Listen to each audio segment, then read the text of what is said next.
Another world, another time in the age of wonder. Hello everybody, welcome back to the channel. Welcome to the channel. If this is your first time, February approaches. It's there waiting to grab us. And because it's February, I'm going to be focused mainly on one particular genre. So back in the summer, I did a video on the beach, just the beach down the road. Love my beach. Went down there and I did a video about what I was going to plan to do in each month this year, and for some of it, every year. Because one of the things I said was that February, from now on for me, is going to be February Fantasy Month. So I'm not giving it a name yet, but this is because a few years ago, the Bookish Bryants, Becky and Scott, created a fantasy event for February, and it was awesome, and lots of people got involved. And we lost Scott last year. Scott died last year, and I wanted to play an ongoing tribute to my friend Scott with a commitment to concentrating on fantasy in February. So that's the plan, and this is the first year obviously that's happening. So there's lots to play with, lots to get excited about. So I want to talk about what I'm definitely buddy reading or group reading, because there's three of us. I'm group reading something. Some other things I want to get to during the month, and just some other things about fantasy that you might be curious to read if you want to join in, or you just want to read fantasy in general.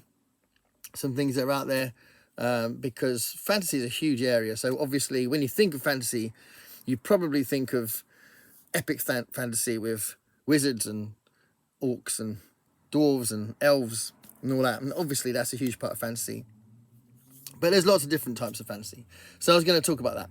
But first, let's talk about the group read, and I might actually do a couple of just general fantasy stuff. I have already done a video on my channel which is called Why I Love Fantasy, so if you're interested in that, then I'll try and remember to put a link in the description.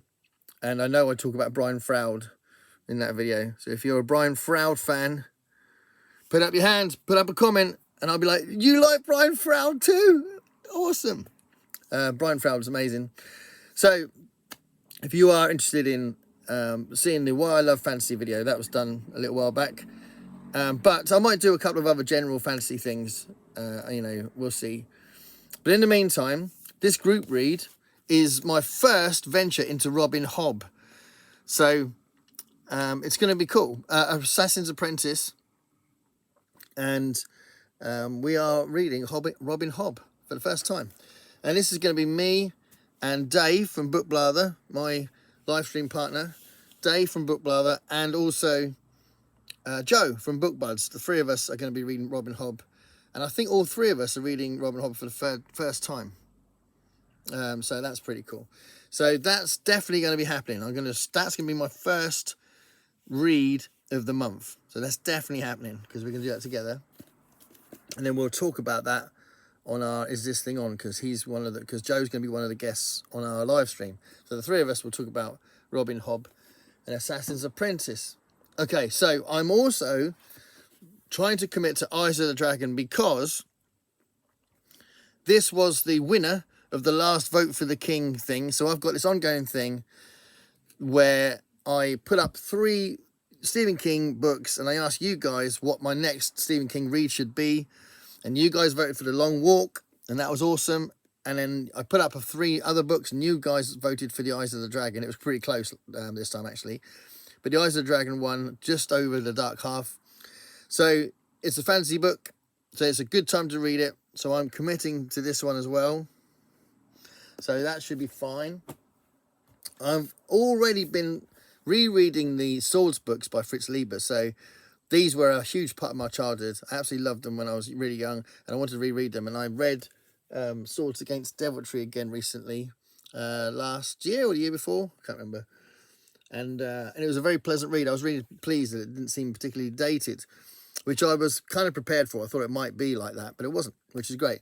So this is book 2, Swords Against Death. And I have started reading that, but I realised that I didn't have to commit to reading the whole thing. And that particular month when I was reading that, I was reading lots of things. And I realised because they're short stories, I don't have to do that. So it was nice getting back into Booktube, so I could pick that up again and do that.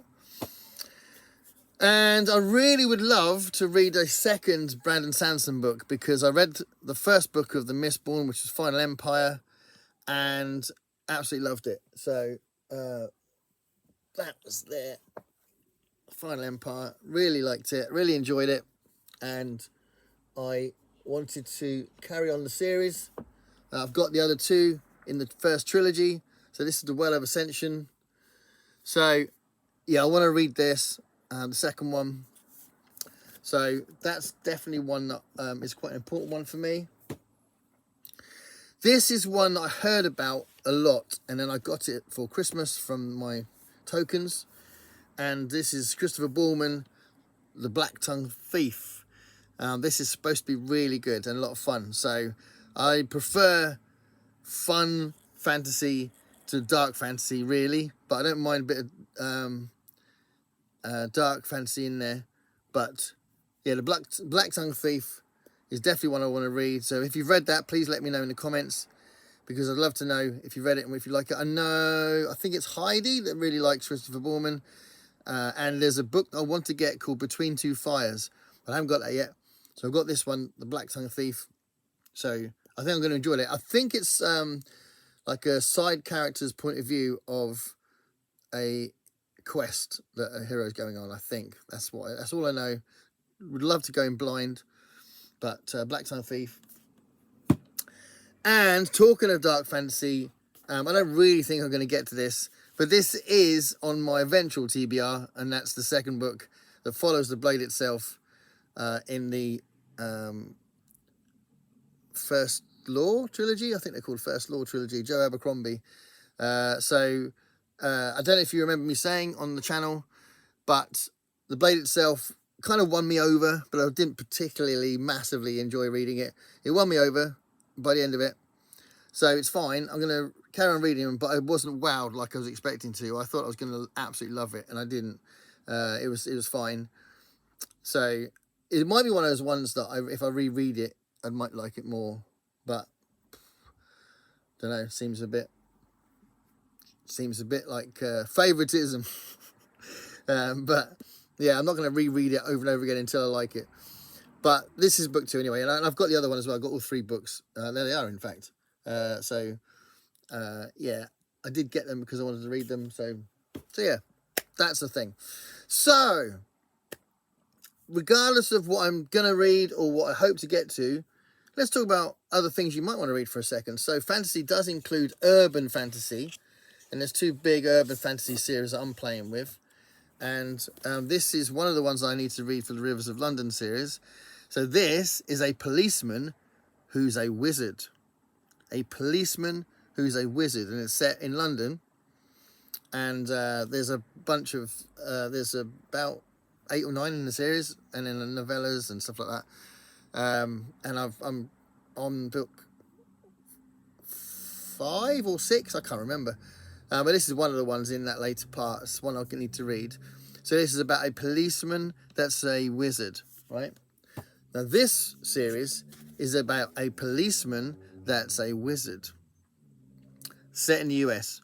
I can't remember which city. Is it Chicago or Boston? Something like that. But anyway, this is the 3rd book in the series. So this is the Dresden Files. So Harry Dresden? Is it Harry Dresden? Yes, Harry Dresden. It's been a while since I read the first 2. Harry Dresden. And these are good. I like them. But I had to put them aside because I thought, because there's such similar notions, I wanted to read these ones first. And there's like tons and tons of these. So I read the first 2. I enjoyed the first one more than the second one. But I did enjoy the second one. And I'm sure I will like them. But anyway, I'm on book 3. So if you've read the Dresden Files, let me know below, and I'd love to know who on my friends, as in the commenters and the other booktubers who are reading Dresden Files. And this is something you might want to read. I don't know. Also, his Dark Materials books by Philip Pullman. I love these books, and at some point I'm going to reread them. So I'm not going to reread them for this event, but I will read them soon. So maybe by the end of the year I'm rereading it, I'm not sure. But if you haven't read it yet, I would absolutely recommend Northern Lights. So it was made into the film The Golden Compass. Didn't make enough money, so they didn't make any more. And then there's been a BBC-funded series of the Northern Lights trilogy that I need to watch season 3, but the first 2 seasons were fantastic. The first season especially, and that's really good. And thoroughly recommend it. But the books are brilliant. So Philip Pullman's quite a special guy, I think. So that's a very particular kind of fantasy. It's quite unique, I think. And then you've got comic fantasy. So when you talk about comic fantasy, the first person you think of is Terry Pratchett, because he's left an enormous mark, an indelible mark on comic fantasy in the same way as Douglas Adams left an indelible mark on comic science fiction. And he's the first person you think of. But there's loads of people that do it, and they don't really do it like he does it, really. Terry Pratchett's got a very dry sense of humour. So I really like Terry Pratchett, but I don't find him laugh out loud funny. So I just really enjoy it, and it makes me smile. So it doesn't make me laugh out loud, it makes me smile. So it's a very gentle comedy for me, Terry Pratchett's Discworld, but I really like them. And I read about 8 of them. So we have been talking in our chats about possibly reading Mort, because that's the one that I recommend. It's my favourite one. But I also have recommended that if someone hasn't read any of Discworld, I personally think, this seems to be a very unpopular opinion, but I personally think reading The Colour of Magic sets up really nice, because it was the first one and there's lots of world building in it. And then you can read any of them after that, because lots of people say, oh, read Guards first. But I don't think you necessarily have to read the best one first. And it is, Guards definitely one of the best ones. But I think it's nice to set the world up. And I did read that one first because I read it when it came out. So I read it as a kid. But comic fantasy is often the style of Tom Holt. And this book is a fun book. It's completely mad. It's very farcical. Lots of traditional fantasy legends, you know, fairy tale characters, folklore characters, all running around together in a silly story that doesn't really make sense, and it's just a lot of fun. And a few times I did laugh out loud with this one. So Snow White and the Seven Samurai. Snow White and Seven Samurai. Tom Holt. So if you like Tom Holt, you know, then there's that as well. So there's lots you can pick from. And honestly, that's obviously the tip of the iceberg. That really is the tip of the iceberg. There's thousands of books out there. But let me know if you read fantasy. If you do read fantasy, what kind of fantasy do you read? One of the books I could have mentioned that I'm going to read later on in the year, I can't remember why, is part of the Ben Reads Good series. So I'm reading a different book, a hard-case crime book for Ben Reads Good's February month, because it has to have fire on the front. So I'm reading that for Ben Reads Good challenge for February. But I am going to reread Alice in Wonderland, a very specific edition I've got, which is annotated in the month on that Ben Reads Good, where it's about rereading. I think that's the month I've chosen for Alice in Wonderland. So I'm going to do that for the Ben Reads Good challenge. So that's obviously a fantastic fantasy book that is clearly in our culture. It's one of the most familiar characters and settings and stories to anybody. So I think, you know, that might not be the most obvious thing to think, but if you're sitting there going, oh, actually, I haven't even read Alice in Wonderland before, I've heard all about it, I know how it goes, but I've never read it, I would recommend you read it, because it's a phenomenal piece of work. So yeah, there's all sorts of things like that. So let me know below what you're reading. If you're reading fantasy, if you're not reading fantasy, tell me anyway. And let's look forward to February. And huge love to Becky, and shout out to Scott, who I am still missing enormously. Thank you for watching. Stay curious, everybody.